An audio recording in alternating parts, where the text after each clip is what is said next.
हज़रत गौसे आज़म रहमतुल्लाह अलैह के वालिद का नाम हज़रत सैयदना अबू सालेह मूसा जंगी दोस्त रहमतुल्लाह अलैह था।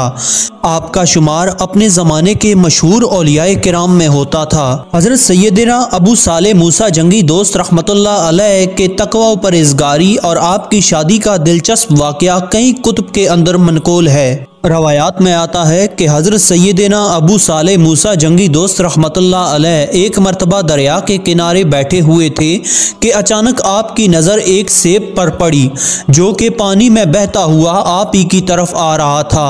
आपने इस सेब को पानी से निकाला और बिस्मिल्लाह पढ़कर खा लिया। जब पूरा सेब खा चुके तो इसके बाद आप पर खौफे खुदा का गलबा तारी हो गया और आप इस फिक्र में मगन हो गए कि ना जाने ये सेब किसका था और क्या इस तरह नामालूम सेब खाना मेरे लिए हलाल हो सकता है। ये ख्याल पैदा होते ही आप अपना कसूर माफ़ करवाने के लिए सेब के मालिक की तलाश में दरिया के किनारे किनारे चल दिए। एक लंबा सफ़र तय करने के बाद आप रहमतुल्लाह अलैह को दरिया के करीब एक नहायत अजीमत शान इमारत नज़र आई जिसमें सेब का एक बहुत बड़ा दरख्त लगा हुआ था और इस दरख्त की शाखों पर पके हुए सेब लगे हुए थे और सेबों से भरी हुई ये शाखें पानी पर फैली हुई थी। आप रहमतुल्लाह अलैह को यकीन हो गया कि जो सेब मैंने खाया था वो इसी दरख्त का है।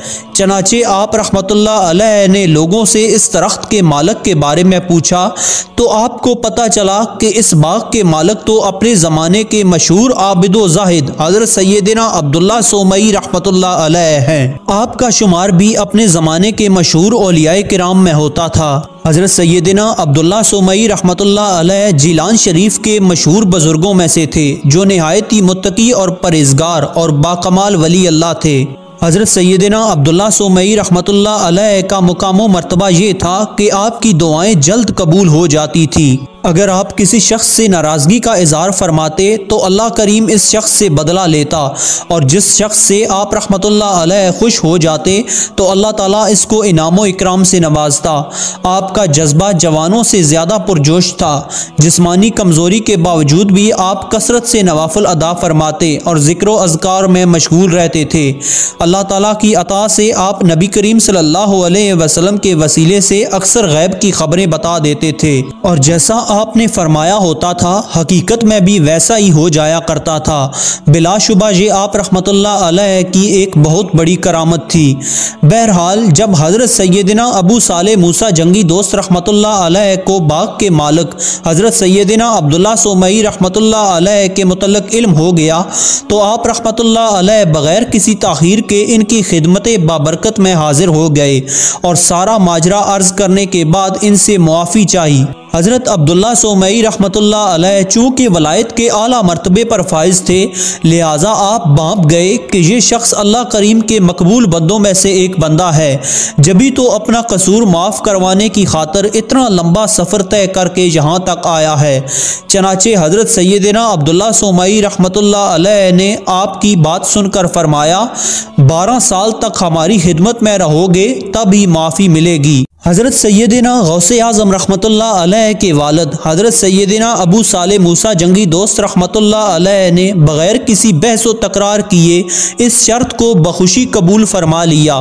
अगरचा शरन इस तरह कसूर माफ़ करवाना लाजिम ना था लेकिन इसके बावजूद आप रहमतुल्लाह अलैह 12 साल तक हज़रत अब्दुल्ला सोमई रहमतुल्लाह अलैह की सोबत में रह कर आपकी खिदमत करते रहे।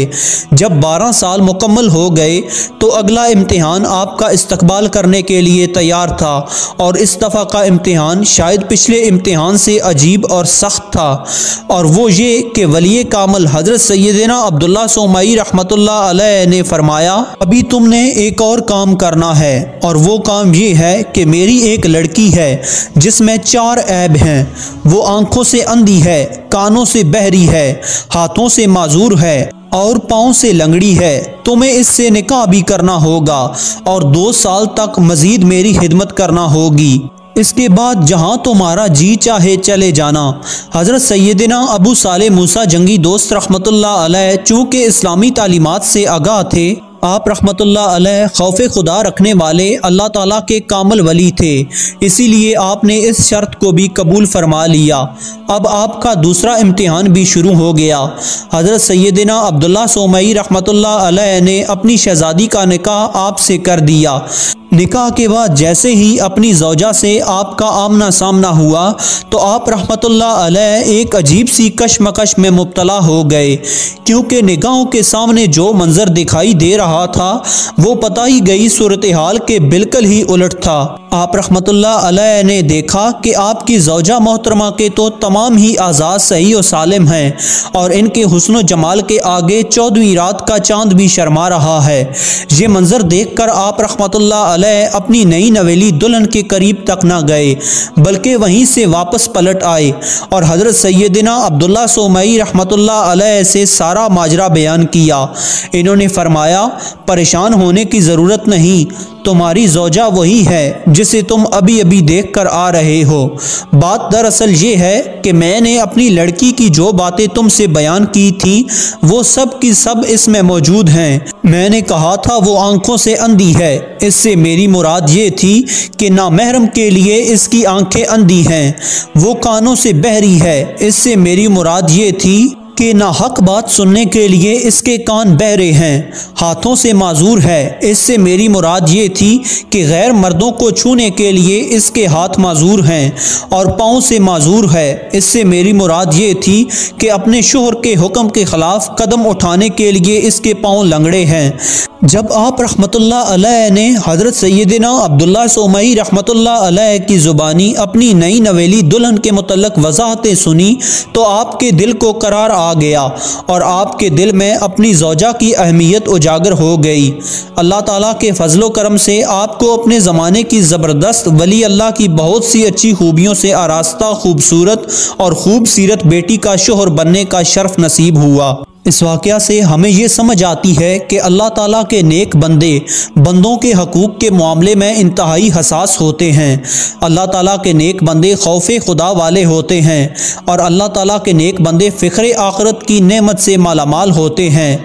एक गुमनाम सेब खाने के बारे में अपना मुहासबा करना भी अल्लाह के नेक बंदों की सिफ़ात में शामिल होता है। अल्लाह ताला के नेक बंदे अपने कसूर माफ़ करवाने की खातिर कई कई मुश्किलात बर्दाश्त करते हैं। हज़रत सैयदना गौसे आज़म रहमतुल्लाह अलैह के वालिद को जिहाद के साथ बेपनाह लगाव था और आप रहमतुल्लाह अलैह हर वक्त नफसानी ख्वाहिशात के साथ हालते जिहाद में रहते थे। कई कुतुब में दर्ज है कि 1 साल तक आप रहमतुल्लाह अलैह ने खाना पीना भी तर्क किए रखा। 1 साल गुजर गया और दिल में खाने की ख्वाहिश महसूस हुई तो एक शख्स ने निहायत ही उम्दा खाना आपकी खिदमत में पेश किया। आपने खाना कबूल फरमाया, लेकिन साथ ही फुकरा और मसाकीन में तकसीम कर दिया और अपने नफ्स को मुखातब करते हुए इरशाद फरमाया, ए नफ्स, जौ की रोटी और गर्म पानी ही तेरी खुराक है। हज़रत गौसे आज़म रहमतुल्लाह अलैह की वालिदा माजिदा सैयदा फ़ातिमा उम्मुल खैर निहायत पाकबाज, आबिदा और ज़ाहिदा खातून थी। अल्लाह ताला आप रहमतुल्लाह अलैह की कब्र मुबारक पर करोड़ों रहमतों का नज़ूल फरमाए और हमें आपके नक्शे कदम पर चलने की तौफ़ीक अता फरमाए। आमीन।